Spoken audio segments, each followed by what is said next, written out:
Good morning, everyone, and welcome to the Friday market breakdown.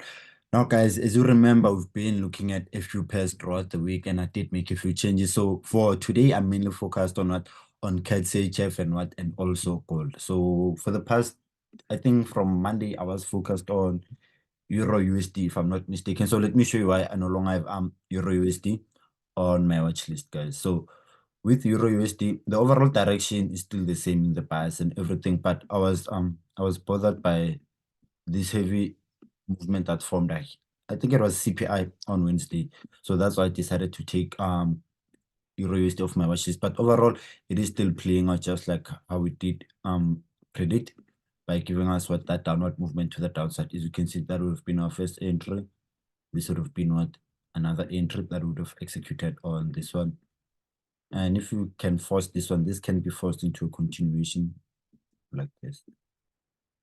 So we can say that this was an overextended continuation pattern, but the overall bias is still the same on Euro USD. We are still looking for those shorts, but I did end up removing Euro USD off my watch list. So I was focused on it, or I am focused on it, on the Canadian dollar over the Swiss franc. So the overall structure on this one, pretty much still the same, hasn't changed.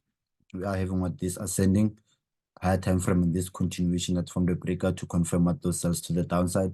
And now moving on to our mid-time frame, we are having what this small continuation.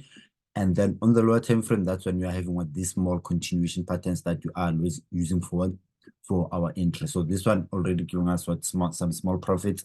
And at the moment, price is presenting us with another entry. So if you did not execute this first one, this could be your second entry. Just on the breakout, just give a few pips just to breathe, and you execute your intro on the breakout. Once again, a few pips away from the breakout, and the TP all the way to the downside. So if you did not execute the first trade, then you are more than welcome to execute this one on CAD CHF, this second one.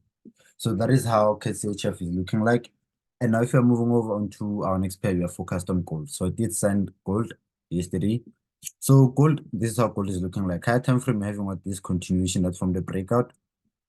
Mid time frame, we are seeing what these multiple continuations just confirming those cells. And then on the lower time frame, that's when we are seeing what our entry pattern. So yesterday I did send this one. So this one took us out for break even, took me out for break even essentially. So I am still looking to execute those cells once again on this one, like so. This is how I am looking at what at executing gold. Once again, those re-entry patterns, we do not want to miss them. So I'm looking to enter the breakout, stops just a few pips above entry, just a few pips below the breakout, and TP all the way to the downside. So that is how my watch list is looking like for this Friday. Mainly focused just simply on gold and also CAD CHF. So guys, yeah, that is the end of our session. Hopefully it was informative. Just kept it nice and short for everyone. But guys, I will continue to update you if this one does go into our profits, or if this one does take us in and go into our direction. But for now, this is going to be the end of our session, and I'll see you next time. Take care.